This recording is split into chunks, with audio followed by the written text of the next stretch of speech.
To begin, I'd like to mention that my husband, 39, is the breadwinner. He works in airlines as a pilot and always working, while I'm a stay-at-home mom taking care of our home and our 3 kids, 5 years, 3 years, 6 months.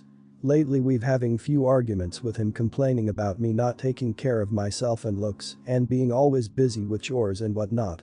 We got invited to my parents' house last night. Once we sat down for dinner, mom, sister and I started talking about preparations for my sister's wedding. My sister talked about her hair, makeup, dress etc. My husband kept giving me looks and raising his eyebrow whenever the words haircut or makeup or new dress got brought up. He decided to pitch in the conversation and started openly criticizing my current look and how unladylike I've become recently, especially after our 3rd child was born. He went on commenting on how much he'd like me to change my hair color, get my nails done or buy new nice dresses to wear like other wives do for once. I was stunned, mouth wide open, and so were my parents. Brother-in-law was laughing secretly and my sister was looking at me head to toe in a poor sister type of way. My husband didn't stop at that and ranted about how I should start taking care of us and be more energetic, positive, outgoing, sexy and so on and so on. Then he looked at me and asked why I've come to be so unladylike all of a sudden. And kept looking at me in a "whatever happened to you? What changed?" type of way. I was mad. I loudly said, behind every unladylike miserable woman there's a trashy, negative idiot man. And pointed out what changed, and that is him not pulling enough weight in childcare, delaying, making excuses and putting house chores upon me constantly while he posts on Facebook about what an amazing work he does to provide for us. I cook, clean, wash, do laundry, get up with the baby and feed and change and bath and so on. He reminded me that I'm the stay-at-home mom and he's the money maker. I've pointed out that there are a lot of dads who are money makers and still do their part as a partners and parents. He was stunned, dumbfounded as everyone was looking at him in an awkward, embarrassing way. He got quiet the rest of the visit, just looking down and avoiding eye contact with everyone in the room. He blew up in the car asking, what the hell possessed me to go off on him like that in front of his in-laws who now have a very false, very misleading impression of him. He said no matter what happens I should never share our private issues with family. I reminded him of who brought it up first, and he called me petty for making a scene, to get back at him only for giving me some innocent advice. He's sulking right now. Did I go too far? Not the idiot. Working or not, he is a parent. It's his responsibility to help with the children. He insulted, belittled and attacked you repeatedly in front of your family. And then has the nerve to sulk because you clapped back harder. No, you did not go too far. You said what needed saying. Don't let him guilt you into thinking you are in the wrong. Your husband is sexist and he's treating you like some kind of trophy wife rather than his equal partner and the mother of his children. He's the idiot here, but you are in no way the idiot for standing up for yourself. Also, yeah, does he forget that those are his kids too?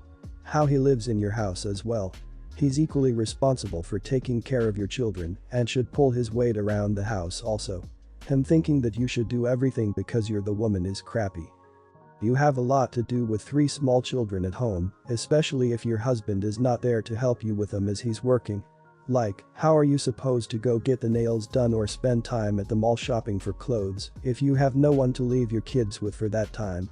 If he has any issue with how you look like, he should have 1. Told you privately. 2. Made it actually possible for you to get some rest and take care of yourself. My mom walked out on me and my dad when I was 2 weeks old. Since then he has been desperate to find someone but never has, and in an effort to do this, he dates and marries a lot. A quick timeline of what I mean. Mom left when I was 1 week old. Dad was married when I was 1 year old. Dad was with a girlfriend when I was 18 months old and divorced from wife. We lived with another girlfriend and her kids until I was 3. Dad got married 3 days before I started kindergarten and she moved to be with us. 6 months after I started school he was engaged to someone else. When I was 10 we moved to be with a girlfriend. When I was 16 he had a girlfriend who wanted to propose and wanted to dress me up so I could help. When I graduated he was divorcing a wife and brought his new girlfriend as a date. That is a brief look at his dating history in my lifetime. A very brief look.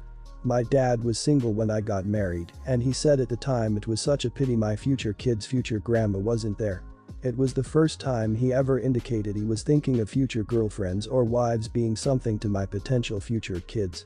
Now I'm pregnant and he is dating someone new, and I decided to warn him that she nor his future girlfriends will be given a place in my child's life. I told him it can be very confusing as a kid to have a revolving door of new parents, that I want to save my child from experiencing that with a grandparent, and so my child won't meet any of them unless he's in a stable and committed relationship. He was mad and told me he has the right to date. I said he does. But he does not have the right to bring my child into that mess. My husband agrees with me and is glad I wanted this. My grandma also thinks it was unfair, Dad told her, and she is trying to mediate an agreement between us now. Am I the idiot? You are not the idiot and are trying to protect your child from something which was so traumatic for you. Well, the situation of having one revolving grandparent will be vastly different than your situation of never having two stable parents. It would not impact your child the way it did you, because your child will have two consistent loving parents, and the impact of a challenging person as grandparent is very different than when they're your only parent. My mom dated a bunch of crappy guys and we moved into their houses. Whenever they would get in a fight, we'd have to move. It really messed me up when it came to relationships and a constant feeling of instability in my home. I never had a home and we'd have to uproot constantly. I have some deep abandonment issues from it too. Good on you from protecting your child from this nuttery. Kids need stability, and he doesn't have a stable home life. He's grandpa and you're not denying him access to your kid, just trying to keep your kid out of his circus. Really, at this point, I wouldn't expect him to change, so I think you setting that boundary is good. He's mad because he got called out for it. But them's the breaks. Maybe it'll get him to self-reflect, but I wouldn't hold my breath. So, I was away for college when my ex found out she was pregnant. We had tried the long distance for over a year and a half since my unit was out of state, but we decided to split. I'll admit I wasn't there for my son as much as I wish I had been while I was in school. Was only able to drive to her place to be there weekends and anytime I was off school. At the time I had a college fund that was about $100K from my grandparents had set up for me, but since I had a full ride scholarship it was spent on my son instead. On top of money I'd send her from my part-time job. It was enough for his needs and a nanny to be there during the week when she was at work. Not weekends since that's when I'd be there. Was I a perfect dad? No. I know I wasn't there for him the way I wished I could until I graduated when he was 2. But I know that at least financially provided for them. Anyways, her family, parents, sister, and brothers came up for the first time in years to celebrate my son's 8th birthday. All of us together. Haven't always had the best relationship with them since the breakup. And I guessed it was because of not being around my son since I didn't want to drop out from college. That I understood, but it turns out my ex had told them I never paid a cent to her the entire time. Nor that I would stay with them whenever I was off from school. So they were mad because they thought I didn't help at all. That really infuriated me, and I had confronted my ex about it. In front of her family I demanded to know why she'd lie about all that, especially when I'm even helping her out right now with school. My ex had some problems with financial aid, so they're not helping her out anymore. I'm helping her pay for some of the classes she needs. All this was said with her family in front of us because it pissed me off that she'd paint me in a bad light to them. My ex was pretty mad at the fact that I embarrassed her in front of them. Since she told them she was paying the classes herself. She apologized for what she told them, but she still thinks I had no right to bring up the fact that I'm helping pay for her college courses and making it seem like she can't take care of herself even now. So now I don't know. I was mad at what she did, but I'm not sure if it was going too far embarrassing her like that in front of her family and telling them I'm still helping her. Am I the idiot? Not the idiot. Your ex lied about you and spread rumors to her family that damage your character with them. It impacted your relationship with her family, which also has an impact on your child. Kids can pick up on when there is tension among adults. Did your ex give any explanation on why she was lying about you providing support? Also, it doesn't sound like you were a bad dad while you were in school. You financially supported your ex and son. Paid for a nanny and visited your son on the weekends. It sounds like a typical custody arrangement. She lied and obviously her family was upset on her behalf, yet she wanted to maintain a healthy co-parenting relationship with you and was more than happy to accept all the help that you readily offered in your desire to provide for your son and his mum, even though you could not be there physically as often as you wanted to be. Then she foolishly had both yourself and her family together, and it's no wonder then you would be shocked and correct their mistaken opinion of you. Shame on her for lying so much. It only leads to more trouble. You bent over backwards to do anything you could for them and do not deserve to have such lies shadowing you. Her family could have influenced your son against you in their misled option that you were a deadbeat. She was basically trying to drag your name through mud.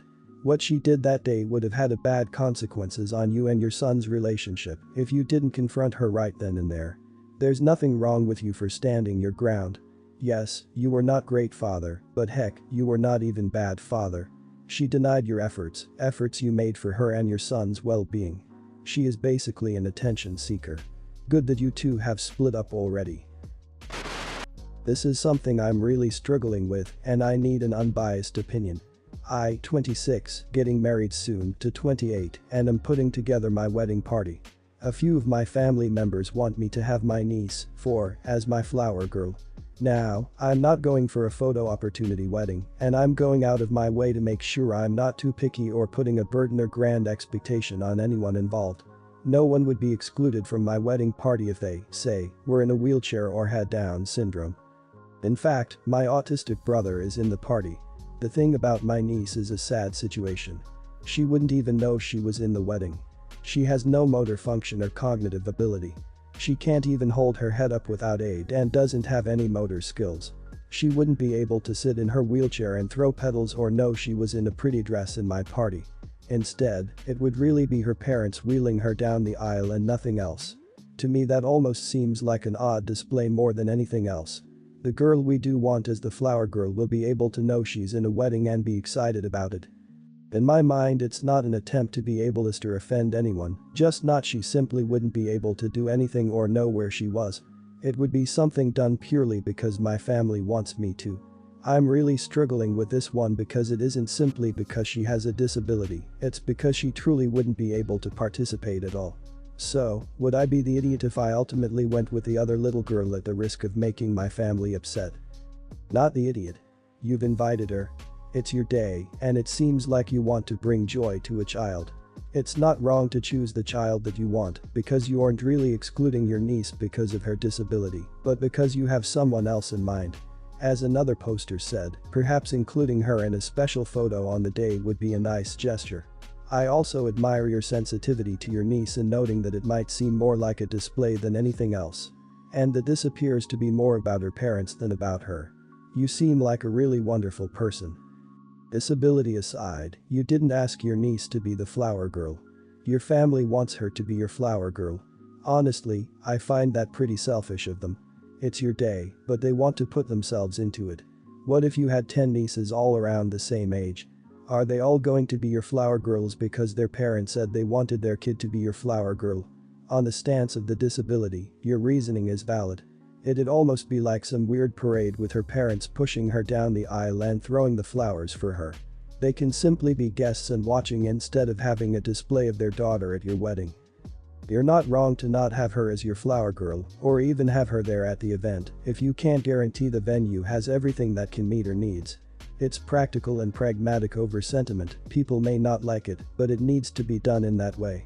It's not entire wrong a family to ask you to consider making her a flower girl or be at the event, but everyone needs to exercise appropriate judgment here to be fair to all involved, especially the happy couple aka you and fiancé. I am the main caregiver of our baby, 6 months old. I deal with a lot, including a medical condition that occasionally paralyzes me from the neck down. It can take a few hours until I can move my hands when it happens, and sometimes even a whole day. My legs take longer. For the last 2 weekends, suddenly my hubby gets a high fever, no other symptoms, no COVID, we checked, and claims he is too sick to even watch the baby for a minute while I'm in the bathroom. Last weekend I gave him all the space he needed, went to my folks' house, and took care of him every few hours. WHR and my parents watched the baby. I was frustrated, but I understood. During the week he was okay again, worked till late and acted normal. Yesterday, few hours after I started getting paralyzed, he suddenly broke with a low fever again, crying out that he is sick and he can't take care of the baby. With only one arm working, I took care of the baby all night long, terrified that it would go paralyzed as well. Whenever I begged for help, like change his diaper or make him a bottle, he yelled at me and got mad. This morning, I lost all my limbs again and my jaw was stuck for an hour. After that, well, he complains that he is too sick and I need to handle the baby all day. I yelled at him to deal with it and take care of his child because it is not safe at all. I can't move my fingers, how can I keep a baby from falling, or feed him, or help him at all? He got really offended, saying I should be more compassionate to his fever and how cold he feels, and find a way to unparalyze myself so he can sleep.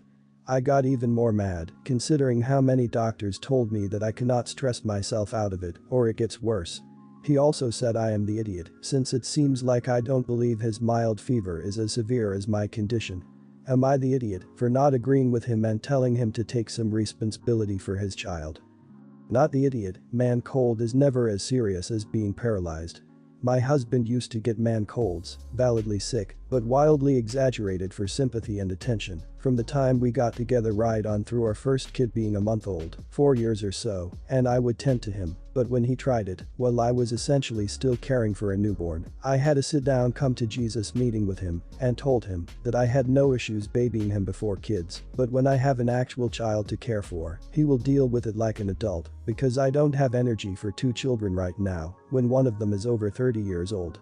Then kissed him on the forehead, said deal with it buttercup, and went back to my now crying baby to breastfeed her yet again. He hasn't had a man cold since. He is sick right now and just loaded his dishes into the dishwasher. Kiddo is 8 years old. I get the high fever day, but a low-grade fever too miraculously only on the weekend. You are literally paralyzed and could drop the baby. Seems you have 2 babies at home. Tell him it seems odd that his fever only shows itself on the weekends, yet 2 weekends in a row it's time to go to the doctor, and you go with to see and hear from docs yourself. Also, talk to both your mom and mother-in-law and ask for help. Let them both know you aren't sure what is going on with him, but you are asking him to go to the doctors, that he only appears to get sick on the weekend. Let them figure that out, that with your condition, you cannot care for the child alone without his help 24/7, meaning his mother can come coddle him if that is what he wants, but it all shouldn't fall all on you and your parents. Do you have proof that he's even having a raised temperature? Weird how it's happening every weekend and clears up perfectly during the week when he needs to go to work. It only happens when you need him to be an actual partner at home. A mild fever is absolutely not as bad as your severe health condition. A mild fever can cause slight aching and sleepiness, but your paralysis is way worse than that. Your husband is an idiot and almost definitely a liar.